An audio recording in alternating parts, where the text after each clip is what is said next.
Praise the Lord, hallelujah. യേശുവിൻ്റെ ഏറ്റവും പ്രിയപ്പെട്ട സഹോദരി സഹോദരന്മാരെ, തിരുവചനം ശുശ്രൂഷയിലേക്ക് വലിയ സ്നേഹത്തോടെ നിങ്ങളെ സ്വാഗതം ചെയ്യുകയാണ്. കർത്താവിൻ്റെ ആത്മാവ് ഇന്നേ ദിവസം നമ്മെ പഠിപ്പിക്കുന്നത് പരിശുദ്ധാത്മാവിൻ്റെ സഹവാസത്തിലേക്ക് പ്രവേശിക്കുക. 2 കൊരിന്തോസ് 13 ഇപ്രകാരം വചനം നമ്മെ പഠിപ്പിക്കുന്നു. കർത്താവ് യേശുക്രിസ്തുവിൻ്റെ കൃപയും പിതാവാ ദൈവത്തിൻ്റെ സ്നേഹവും പരിശുദ്ധാത്മാവിൻ്റെ സഹവാസവും നിങ്ങളേവരുടെയും കൂടെ ഉണ്ടായിരിക്കട്ടെ. പ്രിയപ്പെട്ടവർ, അപ്പോസ്തലനായ പൗലോസിൻ്റെ വാക്കുകളിലൂടെ പരിശുദ്ധാത്മാവ് നമ്മെ ഓർമ്മപ്പെടുത്തുകയാണ്. പരിശുദ്ധാത്മാവിൻ്റെ സഹവാസം, യേശുവിൻ്റെ കൃപയും പിതാവിൻ്റെ സ്നേഹം ഒരു വ്യക്തിയിൽ നിറഞ്ഞു നിൽക്കുവാൻ ഏറ്റവും ആവശ്യമായിട്ടുള്ളത് എന്താണ്? അത് യേശുവിൻ്റെ വാഗ്ദാനമായ പരിശുദ്ധാത്മാവിൻ്റെ സഹവാസത്തിലേക്ക് നമ്മൾ പ്രവേശിക്കുമ്പോഴാണ്. പ്രിയപ്പെട്ടവരെ, ഈ കാലഘട്ടത്തിൽ കർത്താവിൻ്റെ സഭ നമ്മോട് ആഹ്വാനം ചെയ്യുകയാണ്. നിങ്ങൾ പരിശുദ്ധാത്മാവിൻ്റെ സഹവാസത്തിനു വേണ്ടി കൊതിക്കുവിൻ, ആഗ്രഹിക്കുവിൻ, അതിനുവേണ്ടി പ്രാർത്ഥനയോടെ ആയിരിക്കുക. ഞാൻ പ്രത്യേകമായി നിങ്ങളെ പരിശുദ്ധ അമ്മയുടെ ജീവിതത്തിലേക്ക് നിങ്ങളെ കൂട്ടിക്കൊണ്ടുപോവുകയാണ്. പരിശുദ്ധാത്മാവിൻ്റെ സഹവാസത്തിൽ പ്രവേശിച്ച കർത്താവിൻ്റെ പ്രിയപ്പെട്ട അമ്മ പരിശുദ്ധ കന്യകാ മറിയം. മത്തായി എഴുതിയ സുവിശേഷം 1:18 ഇപ്രകാരം വചനം പറയുകയാണ്: പരിശുദ്ധ കന്യകാ മറിയം പരിശുദ്ധാത്മാവിനാൽ ഗർഭിണിയായി കാണപ്പെട്ടു. പ്രത്യേകമായി പരിശുദ്ധാത്മാവിൻ്റെ സഹവാസത്തെക്കുറിച്ച് ഞാൻ ഇംഗ്ലീഷ് ബൈബിളിൽ നോക്കിയപ്പോൾ അതിൽ കണ്ട വാക്യപ്രകാരമാണ് ഫെലോഷിപ്പ്, കൂട്ടായ്മ. പ്രിയപ്പെട്ടവർ, ഈ കൂട്ടായ്മയിലേക്ക്, പരിശുദ്ധാത്മാവിൻ്റെ സഹവാസത്തിലേക്ക്, ഈ കൂട്ടായ്മയിലേക്ക് പരിശുദ്ധമ്മ കടന്നു വരുമ്പോഴാണ് പരിശുദ്ധമ്മ ദൈവമാതാവായി രൂപാന്തരപ്പെടുന്നത്. പ്രിയപ്പെട്ടവരെ, പരിശുദ്ധാത്മാവ് തൻ്റെ ദൗത്യത്തിനായി ഇതാ പരിശുദ്ധ കന്യകാ മറിയത്തെ അഭിഷേകം ചെയ്യുകയാണ്. ലൂക്കാ എഴുതിയ സുവിശേഷം 1 അവിടെ 31 മുതൽ 33 വരെ വാക്യങ്ങൾ. അവിടെ വിശുദ്ധ ഗബ്രിയേൽ മാലാഖ പരിശുദ്ധ അമ്മയുടെ അടുത്തേക്ക് കടന്നു വരികയാണ്. ഇപ്രകാരം 5 വാഗ്ദാനങ്ങൾ മറിയത്തോട് പറയുകയാണ്. നീ ഗർഭം ധരിച്ചൊരു പുത്രനെ പ്രസവിക്കും, നീ അവന് യേശു എന്ന് പേരിടണം. അവൻ്റെ പിതാവായ ദാവീദിൻ്റെ സിംഹാസനം ദൈവമായ കർത്താവിന് കൊടുക്കും. യാക്കോബിൻ്റെ ഭവനത്തിന്മേൽ അവൻ ഭരണം നടത്തും. അവൻ്റെ രാജ്യത്തിന് അവസാനമുണ്ടാവുകയില്ല. പ്രിയപ്പെട്ടവരെ, പരിശുദ്ധ അമ്മ ഈ വാഗ്ദാനങ്ങൾ കേൾക്കുകയാണ് ഗബ്രിയേൽ മാലാഖയിൽ നിന്ന്. ആ ദൈവപിതാവിൻ്റെ വാഗ്ദാനമാണ്.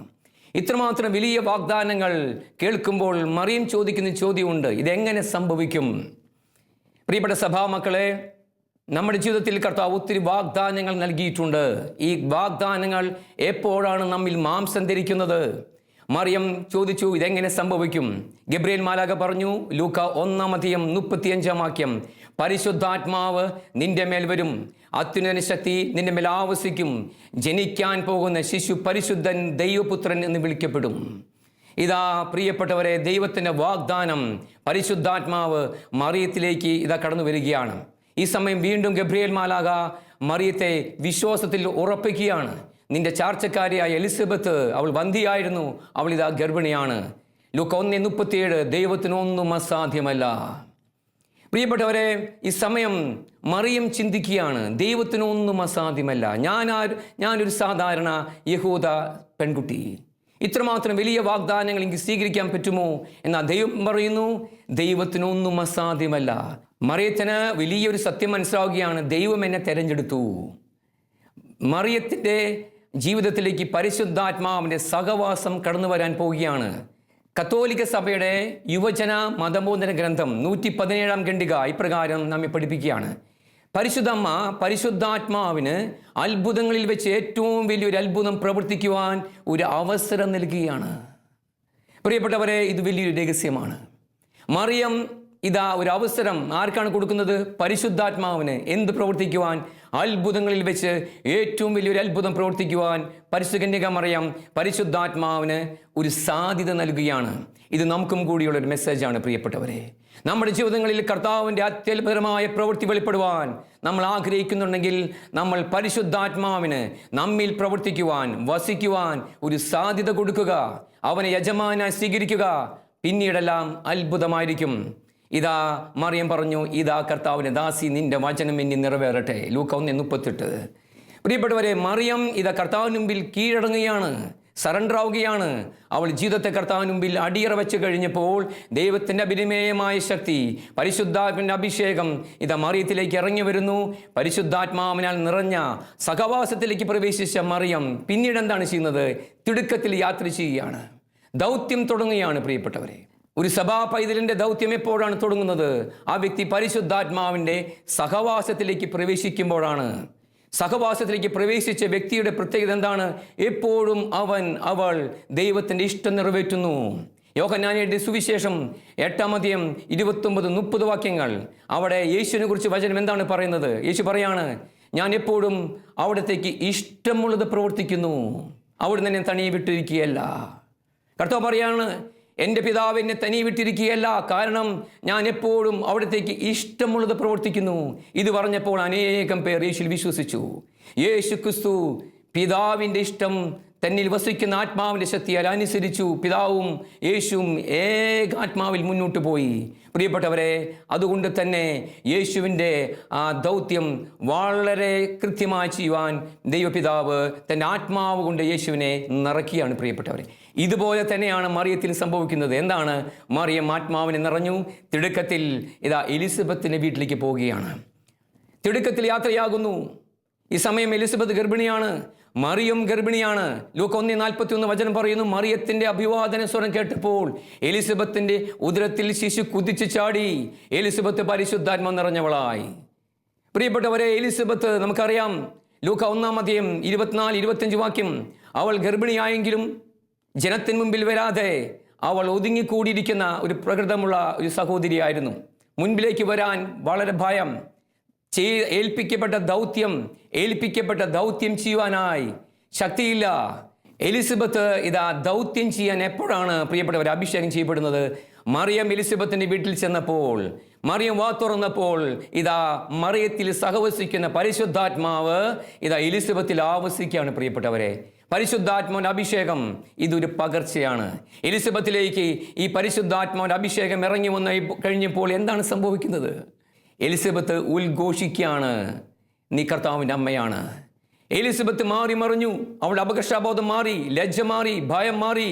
ദൗത്യം ചെയ്യാൻ എലിസബത്ത് ശക്തി പ്രാപിക്കുകയാണ്. പ്രിയപ്പെട്ടവരെ, നമ്മെ ഓരോരുത്തരെയും കർത്താവിൻ്റെ ആത്മാവ് ക്ഷണിക്കുകയാണ്. എന്തിനാണ്? പരിശുദ്ധാത്മാവിൻ്റെ സഹവാസത്തിലേക്ക് കടന്നു വരിക. പരിശുദ്ധാത്മാവിൻ്റെ സഹവാസത്തിൽ ഉള്ള വ്യക്തിയിൽ നിന്ന് ദൈവിക ജീവൻ്റെ വാക്കുകൾ വെളിപ്പെടും.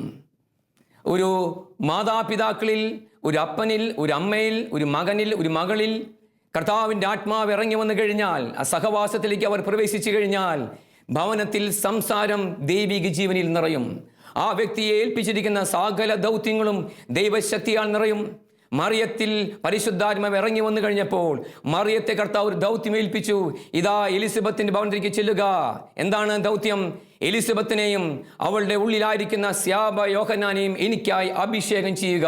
പ്രിയപ്പെട്ടവരെ, മറിയം ആ ദൗത്യം വളരെ മനോഹരമായി ചെയ്തു. പ്രിയപ്പെട്ടവരെ, ഇത് പരിശുദ്ധാത്മാവിൻ്റെ സഹവാസത്തിൻ്റെ ഏറ്റവും വലിയൊരു അടയാളമാണ്.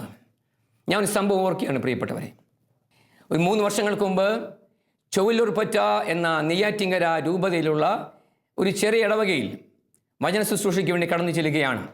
4 ദിവസമാണ് ശുശ്രൂഷ. 3-ാം ദിവസം അവിടെയുള്ള സംഘാടകർ ഞങ്ങളെ കാറ്റാടി മലയിലേക്ക് കൊണ്ടുപോവുകയാണ്. നമുക്കെല്ലാവർക്കും അറിയാം കാറ്റാടി മല. അവിടെയാണ് വിശുദ്ധ ദൈവസഹായം വെടിയേറ്റ് മരിച്ചു വീണത്. അന്ന് ഞങ്ങൾക്ക് വിശുദ്ധ ദൈവസഹായത്തെക്കുറിച്ച് കാര്യമായി ഒന്നും അറിഞ്ഞുകൂടാ. ഞങ്ങൾ, എൻ്റെ പ്രിയപ്പെട്ട സഹോദരൻ ദീപു സഹോദരൻ്റെ കൂടെയുണ്ട്. ഞങ്ങൾ ഒരുമിച്ച് പ്രാർത്ഥിച്ച് മുന്നോട്ട് പോവുകയാണ്. കാറ്റാടി മലയിൽ നമുക്ക് എല്ലാവർക്കും അറിയാം, അവിടെ സ്റ്റെപ്പുകളുണ്ട്. ഓരോ സ്റ്റെപ്പിലും കയറുമ്പോൾ ഞങ്ങൾ പ്രാർത്ഥിച്ചു കൊണ്ടിരിക്കുകയാണ്. ഞങ്ങൾക്ക് ഒറ്റ ആഗ്രഹമുള്ളൂ, പരിശുദ്ധാത്മാവിൻ്റെ അഭിഷേകവും സഹവാസവും കൂടുതലായി സ്വീകരിക്കണം.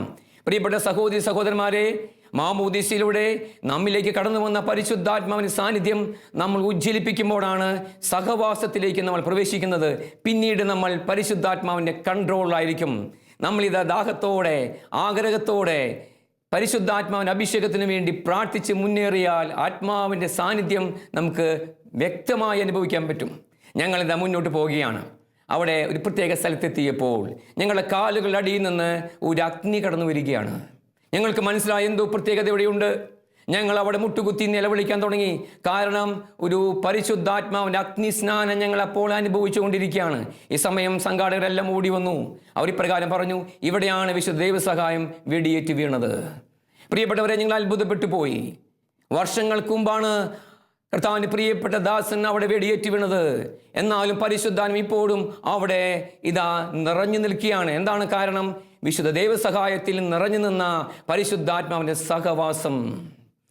ഞങ്ങൾ വിശുദ്ധ ദൈവസഹായത്തെക്കുറിച്ച് സംഭവം കേൾക്കുകയാണ്.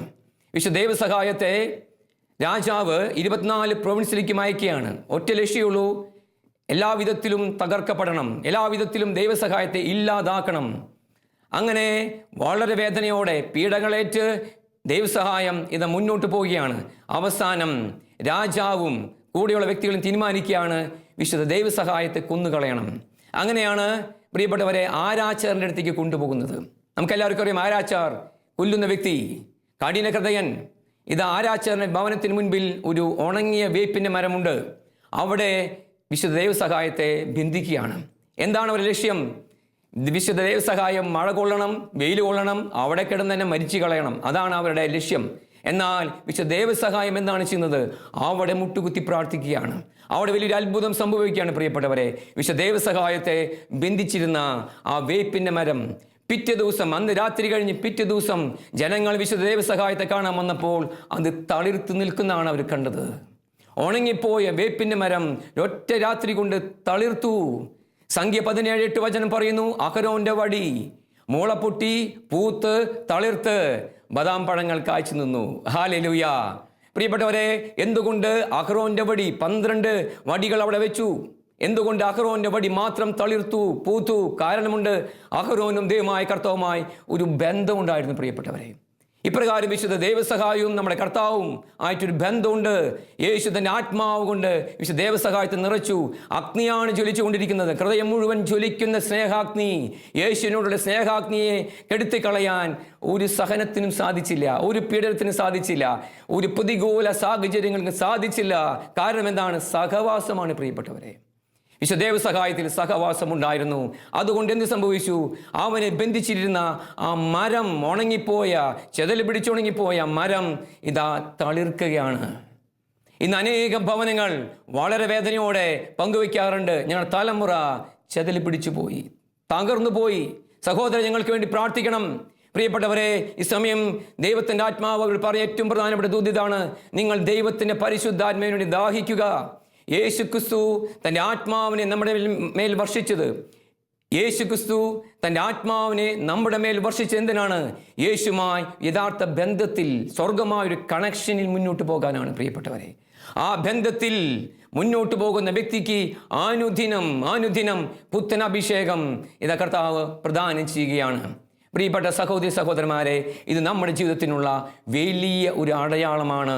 നമ്മൾ പരിശുദ്ധാത്മാവിനെ സ്വീകരിക്കുക, അവൻ്റെ ആത്മാവിൻ്റെ സഹവാസത്തിലേക്ക് പ്രവേശിക്കുക, അങ്ങനെ ദൈവിക ജീവനിൽ നിറയുക. യോഹന്നാൻ എഴുതിയ സുവിശേഷം 14:10 പീലിപ്പോസിനോട് കർത്താവ് യേശു പറയുന്നു, പീലിപ്പോസേ, പിതാവിനിലും ഞാൻ പിതാവിലും വസിക്കുകയാണ്, എന്നിൽ വസിക്കുന്ന പിതാവ് തൻ്റെ പ്രവൃത്തികൾ ചെയ്യുകയാണ്. പ്രിയപ്പെട്ടവർ, യേശു പറഞ്ഞ ഏറ്റവും പ്രധാനപ്പെട്ട കാര്യം, എൻ്റെ വാക്കുകൾ സ്വമേധയാ ഉള്ള വാക്കുകളല്ല, എന്നിൽ വസിക്കുന്ന എൻ്റെ പിതാവ് തൻ്റെ പ്രവൃത്തി ചെയ്യുകയാണ്. ഇതെന്താണ്? അത് പരിശുദ്ധാത്മാവിൻ്റെ വാസമാണ്. പ്രിയപ്പെട്ടവരെ, നമ്മുടെ വാക്കുകൾ ദൈവത്തിന് പ്രീതികരമായി മാറണോ? നമ്മുടെ ചിന്തകൾ, നമ്മുടെ പ്രവൃത്തികൾ സ്വർഗത്തിന് പ്രീതികരമായി മാറണോ? സഹവാസത്തിലേക്ക് പ്രവേശിക്കുക. പരിശുദ്ധാത്മാവ് ഒരു വ്യക്തിയിൽ വന്നു കഴിഞ്ഞാൽ പ്രാർത്ഥിക്കുമ്പോൾ മാത്രമല്ല, ആ വ്യക്തിയുടെ ജീവിതത്തിൻ്റെ സകല മണ്ഡലങ്ങളിലും പരിശുദ്ധാത്മാവിൻ നിയന്ത്രണവും ജീവനും നിറഞ്ഞു നിൽക്കും. ആ വ്യക്തി ആത്മീയമായി മാത്രമല്ല സകല വിധത്തിലും അനുഗ്രഹിക്കപ്പെടുക തന്നെ ചെയ്യും. ഹല്ലേലൂയ. പ്രിയപ്പെട്ടവരെ, ഞാൻ വിശുദ്ധ പത്രോസിൻ്റെ ജീവിതത്തിലേക്ക് ഞാൻ നിങ്ങളെ കൂട്ടിക്കൊണ്ടു പോവുകയാണ്. പത്രോസ് എപ്രകാരം അഭിഷേകം പ്രാപിച്ച വ്യക്തിയാണ്? പെന്തക്കോസ്തിയിൽ പരിശുദ്ധ അമ്മയോട് ചേർന്ന് പ്രാർത്ഥിച്ചപ്പോൾ പെന്തക്കോസ്ത അഗ്നി അഭിഷേകം സ്വീകരിച്ച പരിശുദ്ധാത്മാവിൻ്റെ അഭിഷേകം നിറഞ്ഞു നിൽക്കുകയാണ്. അതുകൊണ്ട് എന്ത് സംഭവിച്ചു? ഇത് അപ്പോസ്തലരുടെ പ്രവർത്തനം 4:8 പത്രോസ് പരിശുദ്ധാത്മാവ് നിറഞ്ഞ അവരോട് പറഞ്ഞു. 10:44 വചനം പറയുന്നു, പത്രോസ് ഇത് പറഞ്ഞുകൊണ്ടിരിക്കുമ്പോൾ തന്നെ കേട്ടുകൊണ്ടിരിക്കുന്ന സകല മക്കളുടെ മേലും പരിശുദ്ധാത്മാവ് വന്നു. എന്താണ് ഇതിൻ്റെ അർത്ഥം? പത്രോസ് വാ തുറക്കുമ്പോൾ പരിശുദ്ധാത്മാവാണ് പുറത്തേക്ക് വരുന്നത്. അഭിഷേകവും ജീവനും ശക്തിയും പുറത്തേക്ക് വരുന്നു. കാരണം പത്രോസിൽ പരിശുദ്ധാത്മാവ് നിറഞ്ഞു നിൽക്കുകയാണ്. പ്രിയപ്പെട്ട സഹോദരി സഹോദരന്മാരെ, നമ്മുടെ ജീവിതങ്ങളിൽ മാറ്റങ്ങൾ വരും, അത്ഭുതങ്ങൾ സംഭവിക്കും. പരിശുദ്ധാത്മാവിൻ്റെ സഹവാസത്തിലേക്ക് നിങ്ങൾ പ്രവേശിക്കുക. പത്രോസ് അപ്പോസ്തല പ്രവർത്തനം 10:9-10 വാക്യങ്ങൾ. പത്രോസ് മട്ടുപ്പാവിലേക്ക് പ്രാർത്ഥിക്കാൻ പോവുകയാണ്. ഈ സമയത്ത് അവന് വിശന്നു, എന്തെങ്കിലും ഭക്ഷണം കഴിക്കണമെന്ന് അവന് തോന്നി. ഭക്ഷണം തയ്യാറാക്കിക്കൊണ്ടിരിക്കുമ്പോൾ അവന് ദിവ്യാനുഭൂതി ഉണ്ടായി. ഹല്ലേലൂയ. പ്രിയപ്പെട്ടവരെ, പത്രോസ് പ്രാർത്ഥിച്ചുകൊണ്ടിരിക്കുമ്പോഴല്ല ഈ വചനം പറയുന്നു. ഭക്ഷണം തയ്യാറാക്കിക്കൊണ്ടിരിക്കുമ്പോൾ പത്രോസിന്മേൽ ദൈവത്തിൻ്റെ ആത്മാവിൻ്റെ പ്രവർത്തനം വെളിപ്പെടുകയാണ്, ദിവ്യാനുഭൂതി ഉണ്ടാവുകയാണ്. എന്താണ് കാരണം? പത്രോസ് എപ്പോഴും സഞ്ചരിക്കുമ്പോഴും ഇരിക്കുമ്പോഴും പ്രവൃത്തികൾ ചെയ്യുമ്പോഴും ജോലി ചെയ്യുമ്പോഴും പ്രാർത്ഥിക്കുമ്പോഴും എപ്പോഴും പരിശുദ്ധാത്മാവിൻ്റെ സഹവാസത്തിലാണ്. അതുകൊണ്ട് എന്താണ് സംഭവിച്ചത്? ഭക്ഷണം തയ്യാറാക്കിക്കൊണ്ടിരിക്കുമ്പോൾ തന്നെ പരിശുദ്ധാത്മാവിൻ്റെ ഒരു ഇടപെടൽ അവന് ചെയ്ത് സംഭവിക്കുകയാണ്. സ്വർഗം അവനോട് സംസാരിക്കുകയാണ്. പ്രിയപ്പെട്ട സഹോദരി സഹോദരന്മാരെ, സ്വർഗത്തിൻ്റെ ഹിതം മനസ്സിലാക്കണമെങ്കിൽ നമ്മൾ പരിശുദ്ധാത്മാവിൻ്റെ സഹവാസത്തിലേക്ക് പ്രവേശിക്കുക. നമ്മുടെ ജീവിതങ്ങൾ മറിയുക തന്നെ ചെയ്യും. ഞാനൊരു വിശുദ്ധ ജീവിതത്തിലേക്ക് നിങ്ങളെ കൂട്ടിക്കൊണ്ടുപോവുകയാണ്. വിശുദ്ധ ടൂൾസിലെ മാർട്ടിൻ. വിശുദ്ധ മാർട്ടിൻ ഒരു ബിഷപ്പായിരുന്നു. അതിശക്തമായ പരിശുദ്ധാത്മാവിൻ്റെ സഹവാസവും അഭിഷേകമുള്ള ബിഷപ്പായിരുന്നു. അങ്ങനെ ഒത്തിരി ആത്മാക്കളെ കർത്താവിന് വേണ്ടി നേടി, സഭയെ പടുത്തുയർത്തി. അങ്ങനെ ബ്രൂസ് എന്ന നഗരം തൊട്ടടുത്താണ്. ബിഷപ്പിൻ്റെ അധികാരത്തിൻ്റെ സീമയിൽപ്പെട്ട ആ രൂപതയുടെ തൊട്ടടുത്ത് തന്നെ ബ്രൂസ് എന്ന നഗരം. അത് വിജാതി നഗരമാണ്. അവിടെ ആരും യേശുവിനെ അറിഞ്ഞിട്ടില്ല. അങ്ങനെ ഇതാ ബിഷപ്പ് അവിടേക്ക് നടന്നു പോവുകയാണ്. ഈ സമയം വലിയ ഒരു വിജാതി കൂട്ടം, അനേകം അക്രൈസ്തവർ ഇതാ എതിരെ കടന്നു വരികയാണ്. ഈ സമയം അവിടെ ജീവചരിത്രം എഴുതി വച്ചിരിക്കുകയാണ്. വിശുദ്ധ ടൂൾസിലെ മാർട്ടിൻ്റെ ശരീരത്തിലൂടെ ഒരു വൈദ്യുതി തരംഗം കടന്നു പോവുകയാണ്. ഒരു ഇലക്ട്രിക് ഷോക്ക്. പരിശുദ്ധാത്മാവിന് പുത്തൻ ശക്തിയാൽ ഇതാ വിശുദ്ധ മാർട്ടിൻ നിറയുന്നു. അപ്പോൾ തന്നെ ശബ്ദം കേൾക്കുകയാണ്. ഇത്രമാത്രം അനേകം ആത്മാക്കൾ കർത്താവ് യേശു ക്രിസ്തുവിനെ രക്ഷ അറിയാതെ പോകുന്നത് എന്തുമാത്രം ദൈവത്തിന് വേദനാജനകമാണ്. ടൂൾസിലെ മാർട്ടിന് മനസ്സിലായി, ഇത് കർത്താവ് നൽകിയ അവസരമാണ്. ആ കൂട്ടം ജനങ്ങൾ അടുത്തേക്ക് വന്നു. 100 ഈ സമയം അതിൽ മുൻപേ തന്നെ ഒരു സഹോദരി നിൽക്കുന്നുണ്ട്. ആ സഹോദരി കൈകളിൽ ഒരു പിഞ്ചു കുഞ്ഞുണ്ട്. ആ കുഞ്ഞ് മരിച്ചുപോയി. ആ സഹോദരി ടൂൾസിലെ മാർട്ടിനടുത്ത് നിന്ന് പറഞ്ഞു, താങ്കൾ ദൈവത്തിൻ്റെ കൂട്ടുകാരനാണ്, ഞങ്ങൾക്കറിയാം. ദൈവത്തിൻ്റെ ശക്തി താങ്കളിൽ പ്രവർത്തിക്കുന്നു. ഈ കുട്ടിയെ ഞങ്ങൾക്ക് തിരിച്ചു തരിക. പ്രിയപ്പെട്ടവരെ, വിശുദ്ധ ടൂൾസിലെ മാർട്ടിൻ സംശയിച്ചില്ല. കാരണം പരിശുദ്ധാത്മാവിൻ്റെ സഹവാസമുള്ള ഒരു വ്യക്തി ദൈവപ്രവൃത്തിയെ സംശയിക്കുകയില്ല. ആ കുഞ്ഞിനെ മേടിച്ചു. കുറച്ച് മാറി നിന്നു, മുട്ടുമേ നിന്നു. കരങ്ങൾ വിരിച്ചു പിടിച്ച കുട്ടിയെ കരങ്ങളിൽ പിടിച്ച് സ്വർഗത്തിലേക്ക് നോക്കി പ്രാർത്ഥിക്കുകയാണ്. പിതാവേ, അങ്ങയുടെ പുത്ര യേശുനാമത്തിൽ ഞാൻ പ്രാർത്ഥിക്കുന്നു. അങ്ങയുടെ പരിശുദ്ധാത്മാവിൻ്റെ അത്ഭുത ശക്തി ഈ കുഞ്ഞിൻ്റെ ശരീരത്തിലേക്ക് ഇപ്പോൾ അങ്ങ് അയക്കണമേ. പ്രിയപ്പെട്ടവർ, എന്താണ് സംഭവിച്ചത്? മരിച്ചുപോയ കുഞ്ഞ് ജീവനിലേക്ക് തിരിച്ചു വന്നു. എന്തു സംഭവിച്ചു? ആ സഹോദരി വാവിട്ട് നിലവിളിച്ചു. സകലാത്മാക്കളും വിശുദ്ധ ടൂൾസിലെ മാർട്ടിൻ്റെ കാൽക്കൽ വീണ് പറഞ്ഞു, ഞങ്ങൾക്ക് മാമോദീസം തരിക. പ്രിയപ്പെട്ടവരെ, സഭയിൽ നടന്നൊരു അത്ഭുതമാണ്. ഈ കാലഘട്ടത്തിൽ സഭാമക്കൾ ഇപ്രകാരം ഒരു അഭിഷേകത്തിലേക്ക് പ്രവേശിക്കണമെന്ന്, സഹവാസത്തിലേക്ക് പ്രവേശിക്കണമെന്ന് കർത്താവ് ആഗ്രഹിക്കുന്നുണ്ട്. പരിശുദ്ധാത്മാവിൻ്റെ അഭിഷേകവും സഹവാസവും നമ്മിൽ ദൈവശക്തി വെളിപ്പെടുത്തും. യേശുക്രിസ്തുവിൻ്റെ ഹിതം പരിപൂർണമായി ഈ ലോകത്തിൽ ചെയ്തു തീർക്കുവാൻ പരിശുദ്ധാത്മാവിൻ്റെ സഹവാസം നമ്മെ സഹായിക്കുക തന്നെ ചെയ്യും. അപ്പോസ്തല പ്രവർത്തനം 12:1-6 വരെ വാക്യങ്ങൾ. അവിടെ എന്താണ് സംഭവിക്കുന്നത്? ഹെരോദോസ് രാജാവ്, ക്രൂരനായ ഹെരോദോസ് രാജാവ് യാക്കോബ് ശ്ലീഹായെ കൊന്നുകളയുകയാണ്. പ്രിയപ്പെട്ടവരെ, സഭ ഭയപ്പെട്ടു പോയി. ഈ സമയമാണ് പത്രോസിനെയും പിടിച്ച് ജയിലിടുന്നത്. പത്രോസിനെയും കൊന്നുകളയാൻ അതാണ് തീരുമാനം. അങ്ങനെ എന്താണ് സംഭവിച്ചത്? അപ്പോസ്തല പ്രവർത്തനം 12:5 സഭ പത്രോസിന് വേണ്ടി തീക്ഷ്ണമായി പ്രാർത്ഥിച്ചു കൊണ്ടിരുന്നു. ഈ സമയം 12:6 വചനം പറയുകയാണ്. എന്താണ്? പരസ്യ വിചാരണയ്ക്ക് ഹെരോദോസ് തീരുമാനിച്ചിരുന്ന ദിവസത്തിന്റെ തലേ ദിവസം രാത്രിയിൽ പത്രോസ് ഇരുചങ്ങലകളാൽ കിടന്ന് ഉറങ്ങുകയായിരുന്നു. ചുറ്റും പടയാളികൾ കാവൽ നിൽക്കുന്നു. പ്രിയപ്പെട്ടവരെ, പത്രോസ് കിടക്കയിൽ കിടന്ന് ഉറങ്ങുന്നു എന്നല്ല അവിടെ എഴുതി വെച്ചിട്ടുള്ളത്. ഇതാ ചങ്ങലക്കിട്ടിരിക്കുകയാണ്. പിറ്റേ ദിവസം എന്താണ് സംഭവിക്കുന്നത്? പിറ്റേ ദിവസം വിചാരണയാണ്. പിറ്റേ ദിവസം മരണമാണ്. ഈ മരണം മുന്നിൽ കണ്ടുകൊണ്ട് പത്രോസ് ഭയപ്പെട്ട് ഉത്കണ്ഠപ്പെട്ടിരിക്കുകയല്ല ചെയ്യുന്നത് പ്രിയപ്പെട്ടവരെ. പത്രോസ് എന്താണ് ചെയ്യുന്നത്? പത്രോസ് വളരെ ശാന്തനായി കിടന്നുറങ്ങിയാണ്. എന്താണ് കാരണം? അവനിൽ പ്രവർത്തിക്കുന്ന പരിശുദ്ധാത്മാവിന്റെ സഹവാസവും അഭിഷേകവും അവനെ ശക്തിപ്പെടുത്തി. എന്നെക്കുറിച്ചുള്ള കർത്താവിന്റെ ഹിതം കർത്താവ് നിറവേറ്റുക തന്നെ ചെയ്യും. 138 വചനത്തിന്റെ യോഗ്യതയാൽ പത്രോസ് കൂളായി അവിടെ കഴിഞ്ഞുകൂടുകയാണ് പ്രിയപ്പെട്ടവരെ. നമുക്ക് ഇത് ചിന്തിക്കാൻ സാധിക്കുമോ? സാധിക്കും. പരിശുദ്ധാത്മാവിന് ശക്തി കുറഞ്ഞു പോയിട്ടില്ല. ഈ 2024 ഈ ദിവസങ്ങളിലും പരിശുദ്ധാത്മാവ് അത്ഭുതകരമായി സഭയിൽ പ്രവർത്തിച്ചുകൊണ്ടിരിക്കുകയാണ്. ദാഹിക്കുന്ന, ആഗ്രഹിക്കുന്ന, പ്രാർത്ഥിക്കുന്ന സകല മക്കളുടെ മേലും ആത്മാവ് തന്റെ ശക്തി വെളിപ്പെടുത്തും. പ്രതിസന്ധിയുടെ മുന്നിലും, ക്യാൻസർ രോഗത്തിന് മുന്നിൽ, കോടികൾ കടബാധ്യത, ഡൈവോഴ്സിന് മുന്നിൽ, പ്രതിസന്ധികളുടെ മുന്നിൽ, എല്ലാവിധത്തിലും തകർന്ന് തരിപ്പണമായ ജീവിതത്തിന് മുമ്പിൽ നമ്മൾ പകച്ചു നിൽക്കുകയില്ല. പരിശുദ്ധാത്മന്റെ സഹവാസം ഉണ്ടെങ്കിൽ നമ്മൾ ഉത്തിതനായ യേശുക്രിസ്തുവിനെ സാക്ഷ്യം വഹിക്കും. നമ്മൾ പുറകോട്ട് പോകുകയില്ല.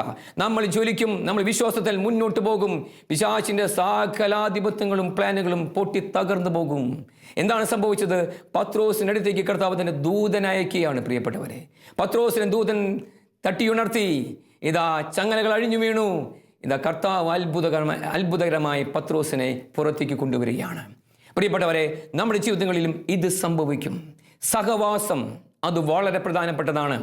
ഞാൻ ഓർക്കുകയാണ്, വർഷങ്ങൾക്ക് മുമ്പ് ഫാദർ ടോം ഉഴുവനാൽ 557 ദിവസമാണ് തീവ്രവാദികളുടെ കൈകളിൽ അച്ഛനുണ്ടായിരുന്നത്.